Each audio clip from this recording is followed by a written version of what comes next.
قال الله تعالى في كتابه الكريم أعوذ بالله من الشيطان الرجيم ولتكن منكم أمة يدعون إلى الخير ويأمرون بالمعروف وينهون عن المنكر وأولئك هم المفلحون وقال أيضا وما أرسلناك إلا كافة للناس بشيرا ونذيرا وقال النبي صلى الله عليه وسلم من رأى منكم منكرا فليغير بيده فإن لم يستطع وبلسانه فإن لم يستطع وبقلبه وهو عطف الإيمان صدق الله العظيم وصدق Rasulul Karim wa minasyahidin. Bapak-bapak, ibu-ibu, para jamaah salat subuh yang semoga kita semuanya selalu dirahmati oleh Allah Subhanahu wa taala. Amin amin ya rabbal alamin. Mari kita mengawali di dalam perjumpaan pada pagi hari ini. Kita bersyukur atas nikmat karunia yang oleh Allah limpahkan kepada kita, di mana pagi hari ini kita masih diberikan banyak limpah nikmat, terutama kenikmatan kita masih diberikan kesempatan oleh Allah Subhanahu wa taala dalam kehidupan ini. Artinya kita masih diberikan peluang oleh Allah untuk meluruskan langkah kita di dalam kehidupan yang fana ini sebelum ketetapan Allah terjadi pada diri kita semuanya, yaitu kematian. Kemudian yang kedua, yaitu nikmat kita ada dalam majelis ilmu pada pagi hari ini. Dan mari kita sampai nanti kita syuruk, kita mencoba bersama-sama memutola'ah terhadap beberapa ayat hadis dan beberapa ayat Al-Quran yang saya bacakan di dalam muqaddimah tadi, yaitu berkenaan dengan kewajiban kita berdakwah, kewajiban kita menyeru terhadap agama Allah Subhanahu wa ta'ala ini. Bapak-bapak, ibu-ibu, para jamaah yang dimuliakan oleh Allah, untuk supaya kita bisa memahami kaitannya dengan dakwah, maka sesungguhnya dakwah itu kalau dari segi lughahnya, dari kata-kata da'a yad'u, sehingga kita diperintahkan dakwatan, untuk menyeru, mengajak, ya, mengajak. Setelah kita mengetahui kaitannya dengan maknanya ini, maka secara syar'i apa kaitannya dengan menyeru ini? Yaitu menyeru terhadap agamanya Allah Subhanahu wa ta'ala ini, agama yang telah diridhoi oleh Allah Subhanahu wa ta'ala atas seluruh alam semesta ini, agama yang telah dibuat oleh Allah Subhanahu wa ta'ala. Artinya agama Islam itu bukan buatan manusia, bukan kesepakatan manusia, bukan kesepakatan sekelompok orang, tetapi yang menciptakan kitalah yang membuat itu. Sehingga bagi kita semuanya dari makna ini, ya, makna ini, maka kewajiban kita adalah fardhu ain, ya. Jadi wajibnya dakwah atas individu kita, artinya beban hukum ini bukan untuk sekelompok orang, tidak hanya katakanlah kalau bahasanya yang sekarang ini, oh itu memang mubaligh, ya, maka sesungguhnya dai mubaligh itu juga panjenengan semuanya, kita semuanya ini mubaligh. Halo?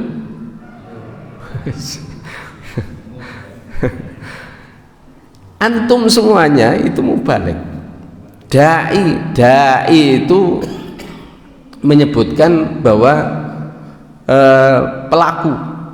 Dai itu dari kata-kata fa'ilun, ya, dai ini. Ya, jadi kita ini semuanya penyeru.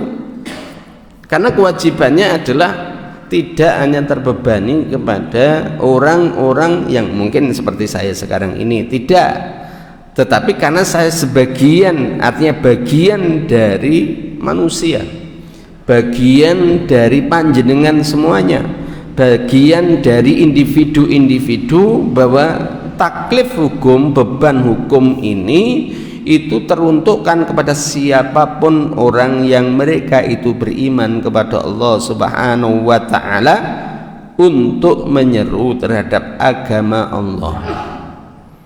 Hingga sampai-sampai ada dalam sebuah hadisnya Rasulullah, gimana? Balighu anni walau ayat. Sampaikanlah ya apa-apa yang dariku, walaupun kemudian apa? Walaupun satu ayat, walaupun sedikit yang dimiliki. Lewong saiki gak ngono kok. Aku duduk wong pondokane, aku ora iso maca Arab gundul, ya, aku macane Al-Qur'an blekak-blekuk, semisal gitu ya. Lah terus kapan? Ya, ngenteni iso apa? Iso maca Arab gundul dulu. Nggak akan kate, nggak, kalau bahasanya wong malah kan nggak kate, nggak akan kalau kemudian kita ini apa? Kita ini berpikiran, punya pemikiran yang sedemikian rupa. Apapun yang kemudian kita miliki, semisal contohnya panjenengan pengajian sekarang ini, maka nanti panjenengan sampaikan kepada orang yang tidak hadir. Itu berarti apa? Panjenengan juga wajib hukumnya untuk menyampaikan. Ya, jadi beban hukum kaitannya dengan menyeru agamanya Allah itu adalah individu-individu. Berarti fardu ain, ya. Dan memang menyeru ini Bapak Ibu-ibu, kalau berdasarkan firman-Nya Allah Subhanahu wa taala, maka kita ini harus bersama-sama. Ya. Boleh itu dakwah fardiyah boleh, tetapi apa hukum Allah Subhanahu wa taala menunjukkan kita ini wajib untuk pula bersama-sama. Di mana itu kaitannya dengan dalilnya di dalam surat Ali Imran ayat 104 sebagaimana yang saya tunjukkan tadi. Wal takum minkum ummatun yad'una ilal khair wa ya'muruna bil ma'ruf wa yanhauna 'anil munkar, dan Allah menjamin wa ulaika humul muflihun, dan siapapun orang yang menyeru dalam kondisi yang ditunjukkan oleh Allah ini pasti dia beruntung. Ya, pasti beruntung, iya. Lah beruntung itu bukan dalam artian secara materi, tidak. Ya, baik itu materi ataupun non materi tetap beruntung. Itu dalam Islam, konsep Islam itu ya. Sekalipun maaf ini ya, karena biasanya kita ini menyampaikan ini, semisal contohnya di masyarakat, oh kamu dakwah sudah berapa tahun, berpuluh-puluh tahun nggak berhasil, kan gitu ya. Kamu dakwah kepada keluarga kamu raiso, kok nyeramai aku, kan gitu ya. Halo, nggih Bu, gitu Bu. Ini sebagian ibu tidur ini ya. Halo, samping kiri, samping kanan. Onggon takbir aku ya gak ngerti. Ya, koneksi danten ya. Karena yang menyeru itu tidak hanya laki-laki, karena ibu-ibu ya lebih-lebih ibu-ibu akeh guneme akeh omongnya, maksudnya gitu loh ya. Saudara, saya lanjutkan. Jadi pasti beruntung walaupun ya kita ini kemudian apa, mungkin banyak tantangan, mungkin tidak diterima, mungkin kita pun di rumah kita punya persoalan ya. Semisal contohnya gini, biar ibu-ibu semangat, bapaknya digugah subuh ke wangi leram, itu juga dakwah ya. Pak bangun Pak, wis adzan niku ya, semisal gitu ya, sik mulai tok ya, maka apa kewajibannya panjenengan hanya kemudian apa gugah ngomong, kalau kemudian apa Pak subuh wisan, Lek gak nglakoni gimana? Halo. Pripun Bu? Lek gak nglakoni bapake pripun? Diseret. Utawa disiram banyu. Kita hanya apa? Kita tidak dimintai pertanggungjawaban untuk berhasil, Bapak Ibu-ibu. Kita ini syuhada'u 'alan nas. Kita hanya sebagai saksi nanti. Sehingga tatkala kalau panjenengan, kenapa bojomu gak tahu ingatkan? Oh sudah ya Allah, saya sudah ingatkan. Tapi apa? Memang tambeng. Ya, disuruh bangun katanya iya, tapi setelah kemudian apa? Ditinggal ke kamar mandi masih tidur. Ya, maka kita harus cari bukti yang betul-betul nanti kemudian apa itu kita bisa pertanggungjawabkan di hadapan Allah Subhanahu wa taala. Itu masih dalam keluarga kita, ya.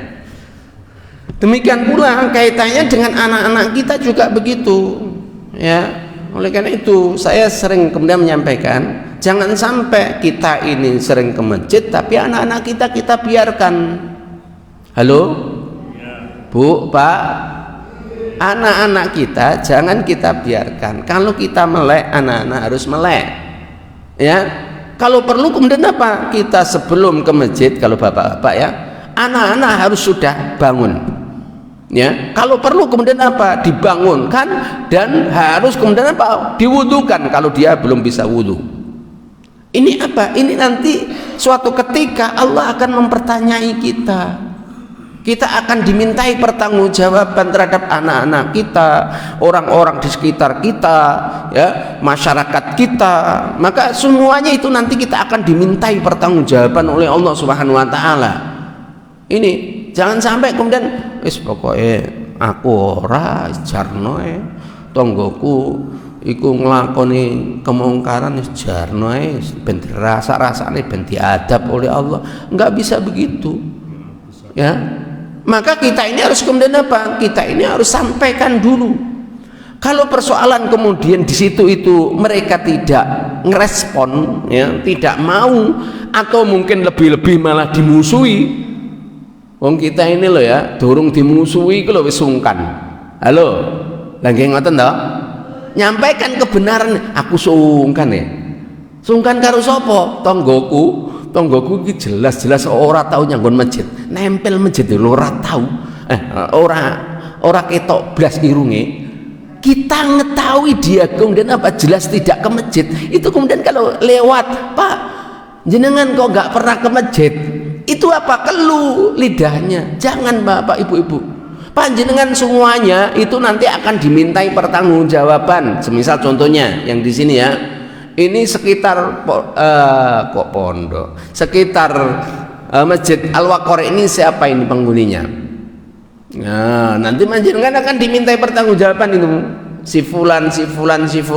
Maka panjenengan harus apa? Kalau di dalam Al-Qur'an, di dalam hadisnya Rasulullah SAW itu Rasulullah sudah menyampaikan begini, man ra'a minkum munkaran falyughayyir biyadihi, ya. Fa illam yastati wa bilisani fa illam yastati wa biqalbi. Ya, ini urutan-urutan kaitannya dengan bagaimana kita harus melakukan sebuah penyeruan dakwah. Kita harus mencegah terhadap kemungkaran-kemungkaran. Saya mau tanya, orang yang tidak bisa menjalankan perintahnya Allah, ya, itu mungkar enggak? Halo? Mungkar. Orang yang tidak menegakkan sholat, terutama laki-laki ini ya, ono adzan orang yang masjid, ya, ini khusus laki-laki ini, ya. Maka kalau dia tidak masuk ke masjid ini, ya, maka apa? Itu mungkar. Loh Pak Uzali, sholat jamaah kan, napa hukumnya sholat jamaah bagi laki-laki? Wajib, ya. Kalau bagi perempuan sunnah, ya, sunnah Bu. Ke masjid silahkan, ya, tapi ya jangan sampai nanti bapak-bapak begini, wong wedok itu wajibnya malah nggon omah, sunah nggon ngomah, sunah nggon masjid, ora usahnya masjid. Ya jangan begitu. Biarkan istri-istri kalian kalau kemudian apa? Mendatangi masjid, maka apa? Berilah kemudahan baginya. Ya, jangan dicegah, enggak usah dicegah. Kenapa? Karena dia akan menjalankan sesuatu kemuliaan, ya. Karena lapangnya untuk menjalankan kesunahan tadi itu membuatnya dia akan lapang dalam persoalan-persoalan yang lain, lebih-lebih yang wajib. Ini Bapak Ibu-ibu, ya. Saya lanjutkan. Jadi kita semuanya diperintahkan oleh Allah Subhanahu wa taala untuk berdakwah itu tidak hanya sendirian, tetapi apa? Yaitu secara berjamaah. Jamaah apa Pak Ghazali? Iso jamaah masjid. Lek panjenengan nggo warap dhewe lingkungane Al-Waqor ini enggak mampu. Ya.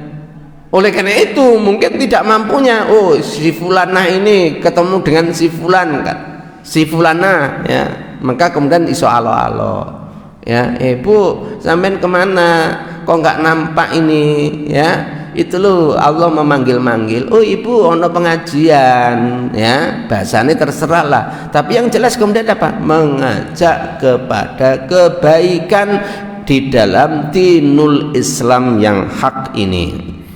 Pak Ghazali wis tak sampaikan berkali-kali, gak iso aku. Maka kita juga inilah pentingnya kita, yaitu berdakwah berjamaah. Oh ibu si fulan yang satunya Bu, ya Bu Siti saja yang itu kemudian ganti ngajak si fulana, ya. Jamaah masjid itu ibu-ibu katakanlah 10. Maka apa? Satu enggak iso, sijine kon ngajak meneh, ya. Ngono kuwi lah kemudian apa? Belum tentu berhasil. Sampai mungkin apa? Ke-10 itu loh belum tentu berhasil. Kenapa? Karena itu bukan wilayah kita. Halo. Jadi keberhasilan itu sekali lagi Bapak-bapak, Ibu-ibu, itu bukan wilayah yang kita miliki, itu merupakan wilayahnya Allah. Yang wilayah kita ini wajib untuk mengajak, ya. Nanti panjenengan tidak akan ditanyai, kowe berhasil enggak dakwahmu? Enggak. Sudah kalian sampaikan belum dakwah itu? Sudah sampean Anda sampaikan kepada mereka atau belum? Ya. Ini katakanlah mengerjakan saja, ya. Belum nanti kalau itu ada tantangan. Namanya dakwah itu pasti ada tantangan, ya. Dan panjenengan semuanya, kita semuanya orang-orang yang beriman ini wajib kita menyadari itu, ya. Di dalam setiap peradaban, lebih-lebih di dalam Al-Quran itu banyak macamnya lah, ya. Baik itu dari tindakan, artinya halangan itu, ya, tindakan, sesuatu yang real itu bisa jadi ibaratnya sampai kematian, sampai ancaman, sampai pembaikotan, ya, sampai katakanlah tidak disopo, ya, sampai kemudian apa itu acuh tak acuh, ya. Itu bermacam-macam, ya. Tapi jangan sampai kemudian kita ini sek dineng-neng, artinya kita ini didiamkan, dia nggak mau aro-aro lagi, itu kemudian kita ini sudah sungkan, nggak boleh, ya. Inilah yang kemudian kita diperintahkan oleh Allah Subhanahu wa taala. Yang jelas kemudian apa? Kita nanti akan dimintai pertanggungjawaban oleh Allah Subhanahu wa taala. Sudahkah kalian mengajak untuk ada di jalannya Allah? Nah, ini pertanyaan yang mesti harus kita jawab dengan iman kita. Nggak perlu jawaban real di forum ini, tidak perlu, tetapi kita harus jawab dengan keimanan kita. Kalau itu belum, mari kita ini lakukan, ya, sekecil apapun Pak Ghazali, sekecil apapun, ya. Terus gimana kalau ada rasa sungkannya? Bapak-bapak, Ibu-ibu, inilah yang sesungguhnya rasa sungkan, engko lek gek ngene, engko lek gek ngono, maka sesungguhnya itu merupakan halangan yang muncul mungkin dari nafsu kita. Nafsu itu sudah barang tentu, ya, kita harus sadar pula musuh-musuh kita itu berusaha keras untuk supaya kita ini tidak lurus ada di jalannya Allah. Sopo iku duduk orang kafir bukan, tetapi apa? Setan itu berupaya kepada kita semuanya ini supaya kita, walaupun mungkin kita ini tahu bahwa itu merupakan kewajiban, ono alasane, ya, aku sering diwenehi sesuatu oleh si fulan, jelas si fulan salah, kita nggak mau menasihati dia, ya, pada ujung-ujungnya apa yang terjadi? Aku sungkan aku, ya, ini apa? Ini penyakit yang kemudian apa? Menghalangi kita berdakwah di jalannya Allah Subhanahu wa taala. Walaupun dia mungkin sering mengasihi kepada kita, walaupun kemudian dia itu memperhatikan kita, maka apabila saudara kita ini ada sebuah kesalahan, mari kita berjiwa sebagaimana tubuh ini. Halo, saya mau tanya, lek jenengan sikile jenengani cantengen, tahu cantengen mboten? Apa iku? Sikile tahu-tahu loro antara kuku dan kulit ini sampai melempuh, ono nanai pisan. Bu dokter, ono ora bu dokter iki? Dijarno apa malah kemudian idek-idek ono sikilku, atau begitu? Enggak mungkin lah diidek-idek. Paling tidak kemudian apa? Diperiksa atau kita sendiri yang kemudian apa? Ngelus-ngelus sampai kemudian apa? Mengeluarkan nanahnya supaya apa? Tidak infeksi, kan begitu. Mosok kemudian itu kan gak apa-apa sikilku, ya. Sopo sing ngono? Ayo praktek. Nggak mungkin. Atau mungkin kemudian apa? Sikilku kok sik canteng mari-mari wis tak potonge. Ada yang begitu? Halo. Utawa dipetel ae. Dihamre ben apa tambah loro, ada yang begitu? Enggak ada. Pasti kemudian apa? Titenan aku ngidek sikilku tak antem kowe kok, kan gitu ya. Halo, gitu enggak? Pasti enggak mungkin kemudian sikile jelas cantengan malah diusak-usak ning nggon peceren, enggak mungkin toh ya. Halo, peceren ngerti apa? Orang ngerti, selokan gitu loh, selokan ya. Tempat kamar mandi keluar air, ya, itu kemudian mosok jenengan kum di situ malahan, nggak mungkin kan? Nggak mungkin, pasti dilus-lus, aduh gimana ini, ya, sampai kemudian biar tidak infeksi dibalut, mosok dibalutnya pakai kemudian gombal sing elek. Halo, kan enggak toh?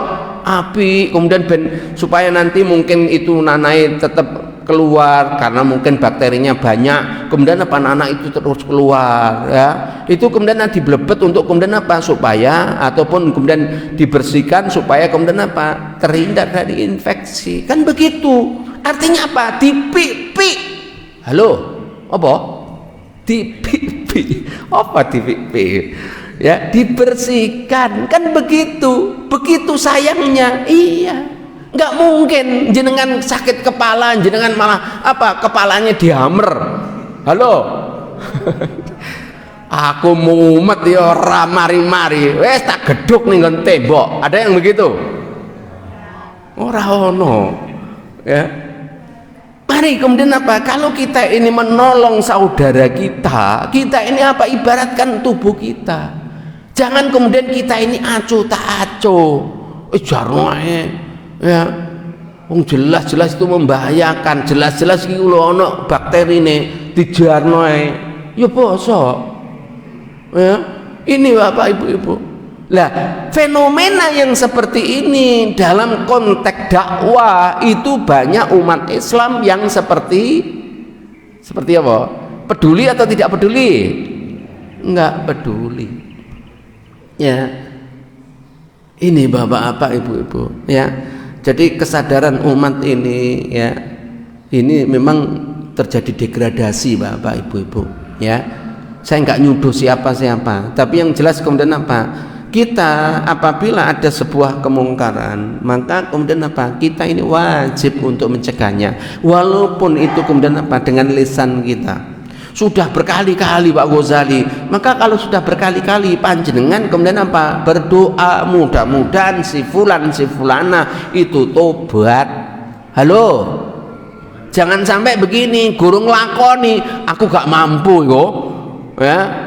Wong kita ini serba fata morgana kok. Halo, aku kira-kira ya ora mampu ngono kuwi.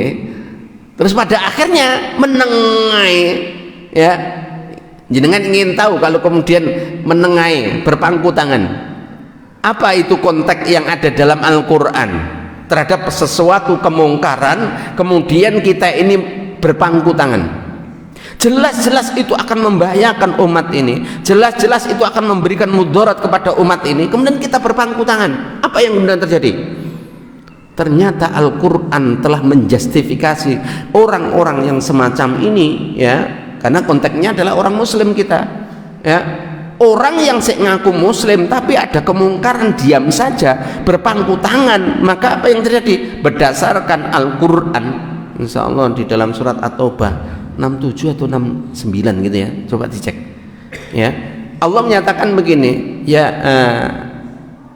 al-munafiquna wal munafiqat, mulainya dari itu ya, ba'duhum awliya'u ba'd ya'muruna bil munkar.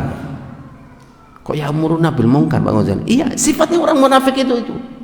Jadi siapapun orang ngomong dia muslim, tapi kalau ono kemungkaran dia berkumpul di situ, munafik dia. Ya.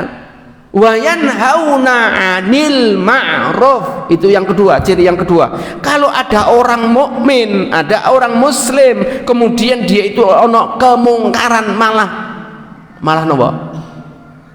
Malah ngikuti atau mendukung, berarti apa? Dia munafik.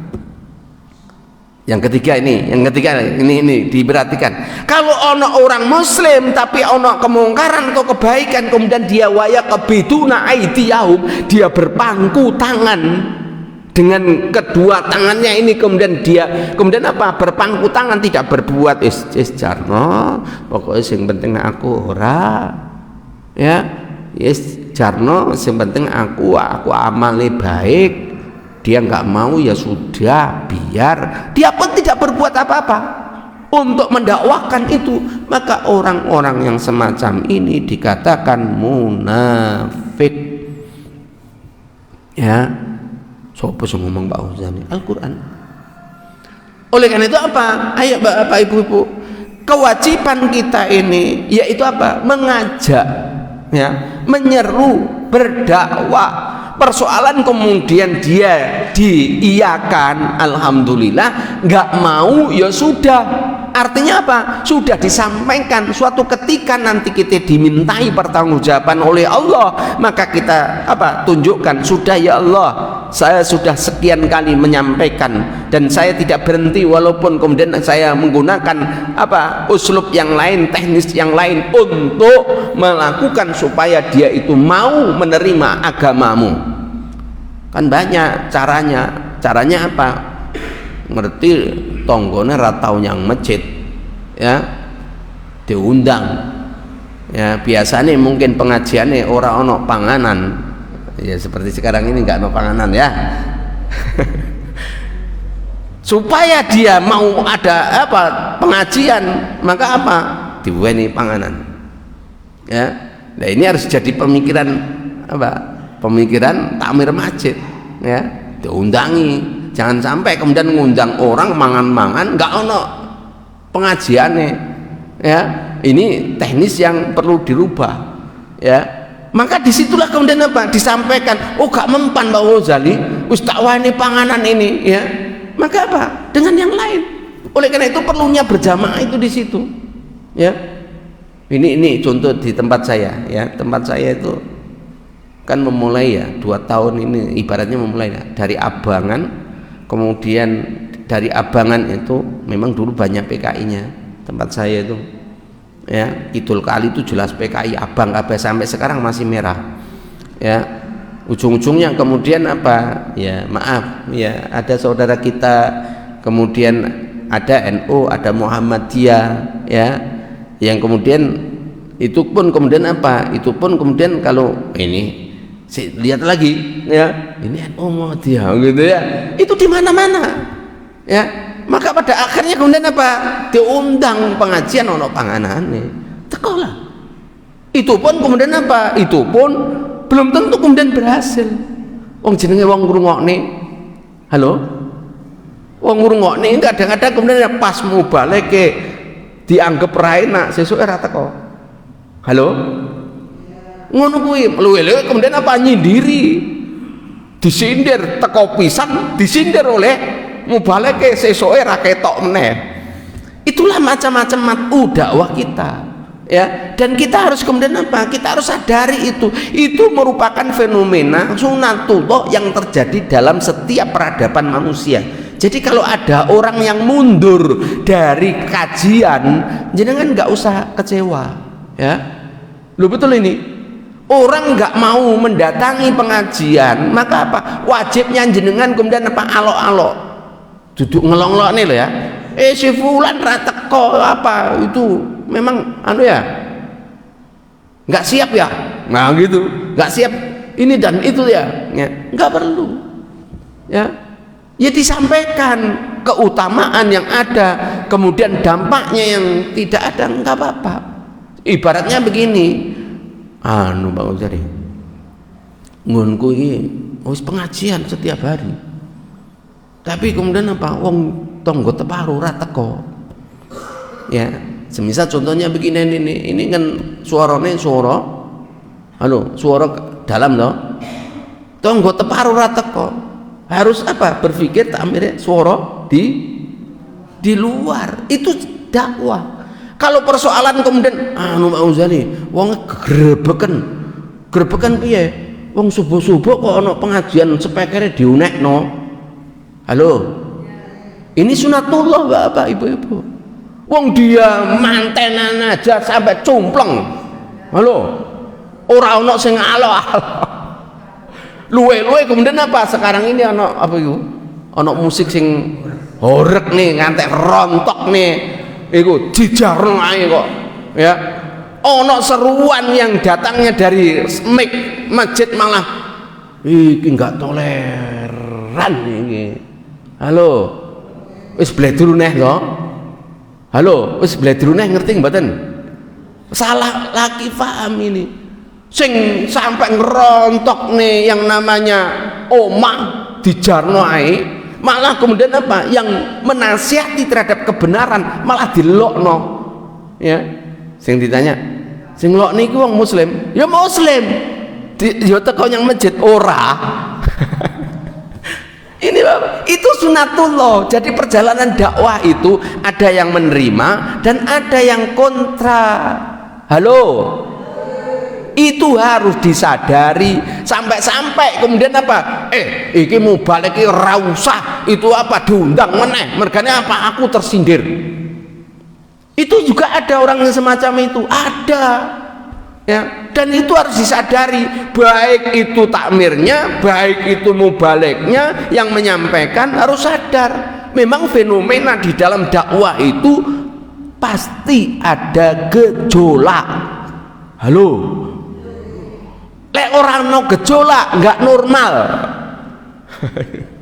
nggak normal, ya, nggak berjalan sesuai sunatullah. Ya, wong penceramah beginian ini loh kemudian apa? Dibenaki panjenengan itu berwarna-warni. Halo, lah nggih ngoten to? Kok ngerti ya kaya Pak Ghazali? Memang begitu, manusia sifatnya begitu. Ya. Persoalan yang kemudian apa? Allah juga memberikan kuncinya. Mereka apa? Mereka itu ada yang kembali kepada apa yang menjadikan petunjuknya Allah, ya. Wa minhum man hadallah. Sebagian manusia ada yang kemudian mereka mendatangi petunjuk, tetapi sebagian yang lain wa minhum man haqqat alaihi dolalah. Mereka tetap ada dalam kesesatan itu walaupun berkali-kali, walaupun kemudian apa? Sampai mungkin bosen ceramah ngono ae. Ya, aku bosen aku sampai ada jamaah itu yang begini. Delon ustaz iki engko lek ceramah sing disampaikan podo, engko judule podo, engko kemudian dalile podo iku ya, sampai jamaah ini teni. Halo. Ada yang begitu jamaah begini, sini. Oh, ada. Bersama apa? Memang begitu. Matu dakwah itu ya begitu. Tetapi kita ditunjukkan oleh agama Allah, walaupun berkopang kaping, walaupun kemudian berkali-kali, sejuta kali pun, maka sesungguhnya orang mukmin itu bukan malah bosan, malah apa? Seperti ibaratnya minum air laut, semakin haus. Ini loh Bapak, bukan semakin bosan. Ya, kalau semakin bosen ya masa ono tau kemudian kelempokan air laut, nggak ada ya, kecuali tenggelam aja ya. Ini Bapak Ibu-ibu, oleh karena itu apa, subhanallah, hasanah di dalam Islam itu akan menetapkan jiwa seorang mukmin itu semakin lama, semakin mendapatkan ilmu itu, semakin yakin kepada Allah, dia akan semakin tentram, semakin tenang di dalam batinnya, semakin kemudian apa, dia tertata dalam kehidupannya. Ini loh. Jadi kalau ada orang mukmin mendengarkan pengajian malah kontra, perbuatannya malah suloyo, malah kemudian berbalik arah, malah kemudian kontraproduktif, malah kemudian menjadi pendukung apa? Kemungkaran. Nah ini ya, ada tantangan baru ya. Dan itu orang-orang yang tetap istiqomah, jangan sampai bergeming sedikit pun sampai kematian itu berjalan. Telah kemudian apa? Ada di dalam garis lurus yang telah ditetapkan oleh Allah Subhanahu wa taala.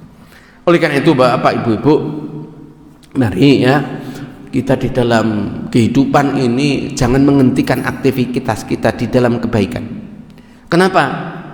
Karena kita nantinya itu jelas-jelas ya, setiap diri kita itu akan dimintai pertanggungjawaban oleh Allah. Ya.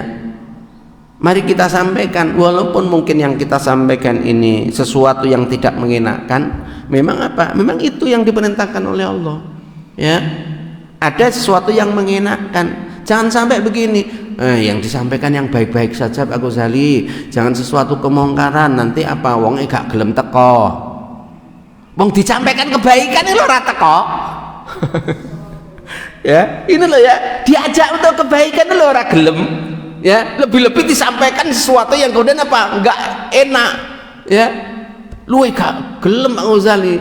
Lah kita ini diperintahkan untuk basiro, apa basiro itu? Kabar gembira, wa nadhiro, dan peringatan. Jangan hanya kabar gembira toh, tapi apa peringatannya orang, mergane apa? Mergane nanti kalau kemudian nggak payu. Kalau saya nggak gitu, tok dengarkan nggak tok dengarkan, di backlist atau tidak silahkan. Lu betul Pak? Ya. Saya di Ponorogo itu ada masjid yang besar, di backlist lagi. Di Malang ini juga ada, nggak mau menerima saya, di backlist. Nggak apa-apa ya, semisal masjid semuanya nggak mau, nggak apa-apa. Gimana? Lebih baik di backlist oleh manusia daripada di backlist oleh, halo, jenengan pengen di backlist Allah atau di backlist manusia? Gak kabeh ya, orang ngono itu sunatullah ya.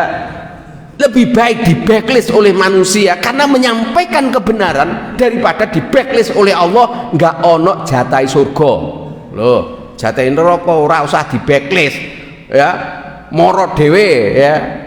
Jangan Bapak Ibu-ibu, ayo kita sampaikan kebenaran walaupun balighu anni walau ayah, walaupun mungkin banyak rintangan, walaupun sesuk ora pernah ngeteri panganan, maksudnya ya, tonggone sering ngeteri panganan, setelah dinasihati mbak yo kemudian apa telah nggono omah iku mbok yo kemudian di apa itu lo, itu najis, ngomong najis itu lo ono telek ora diresiki nggon lantai, anu lho Mbak, itu telek iku najis lho Mbak. Lah ngono kuwi lho tersinggung.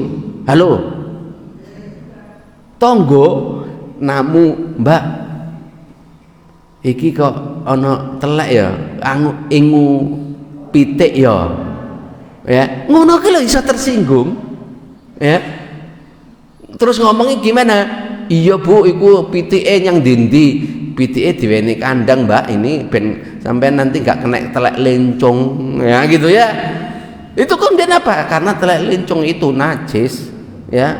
Lebih-lebih ono apa tipai sikil ya, dan orang yang punya rumah nggak peduli dengan itu kemudian apa? Lo dari mulai dari situ lo itu sudah tersinggung. Oleh karena itu Bapak Ibu-ibu, mari kita selamatkan diri kita ya dari sesuatu yang kemudian telah ditata oleh Allah Subhanahu wa taala ini, baik itu mengajak kebaikan ataupun kemudian mencegah keburukan. Mari kita sampaikan walaupun apa? Kalau menyampaikan itu gimana? Gimana dalilnya? Mahfudat ya. Gimana? Walau kana Ron. Gimana Pak Dola? Awalnya? Iya. Awalnya dari mana? Qulil haqqa walau kanal muron. Oleh karena itu Bapak Ibu-ibu ya, jangan kita mende-mende, jangan kita nanti-nanti. Mari apa yang kita bisa kita lakukan, baik itu mungkin ya kita punya kuasa atau hanya punya lisan ya, mungkin kita hanya bisa berdoa, maka mari kemudian kita betul-betul lakukan ini. Hanya saja tahapannya jelas. Kalau kita sudah melakukan secara kekuasaan kita tidak bisa, kuasa kita nggak bisa, kita dengan lisan kita. Kalau lisan sudah kita sampaikan tidak bisa, mari kita mendoakan dia, mudah-mudahan Allah Subhanahu wa taala untuk kemudian apa, memberikan kemudahan ada di jalan Allah dan bersama-sama dengan orang-orang mukmin. Wabillahi taufik wal hidayah. Ada pertanyaan enggak ini? Cukup ya.